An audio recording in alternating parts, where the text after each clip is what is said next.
आज मैं आसमाई की कहानी सुनाती हूँ। कहानी सुनाने से पहले मैं आप सभी को ये बताना चाहती हूँ कि हमारे 2 चैनल और भी हैं, मधुर भजन और आरती के लिए मन राखियो और डेली जनरल नॉलेज के क्वेश्चंस के लिए लर्निंग बाय डूइंग। इन दोनों के लिंक डिस्क्रिप्शन बॉक्स में दे दिए हैं, एक बार आप जाकर देखिएगा जरूर।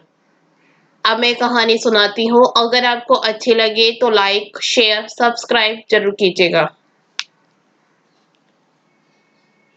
एक राजा के एक लड़का था। वह पुत्र बड़ा ही लाडला था। इसी लाड प्यार के कारण वह अपनी मनमानी करने लगा।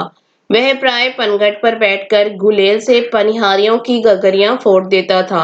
राजा ने अपने राज्य में सभी को आज्ञा दी कि कोई भी पनघट पर पानी का घड़ा लेकर न जाए। सभी स्त्रियां पीतल व तांबे के घड़े पानी के लिए ले जाने लगी। अब राजा के बेटे ने लोहे व शीशे के टुकड़ों से पनिहारियों के घड़े फोड़ने शुरू कर दिए। इस पर राजा को अत्यधिक क्रोध आया और उसने अपने पुत्र को देश से निकाल दिया। राजकुमार घोड़े पर बैठकर वनों को चल दिया। रास्ते में उसकी मुलाकात 4 बुढ़ियों से हुई। अचानक राजकुमार का चाबुक गिर गया। उसने घोड़े से उतरकर चाबुक उठाया तो बुढ़ियों ने समझाया यह हमें प्रणाम कर रहा है, मगर नजदीक पहुंचने पर उन चारों बुढ़ियों के पूछने पर राजकुमार बताता है कि उसने चौथी बुढ़िया आसमाई को प्रणाम किया है। इस पर आसमाई बहुत प्रसन्न हुई तथा उसे 4 कोड़ियां दी और साथ में आशीर्वाद भी दिया कि जब तक ये कोड़ियां तुम्हारे पास रहेंगी तुम्हें कोई हरा नहीं सकेगा। सभी कार्यों में तुम्हें सफलता हासिल होगी।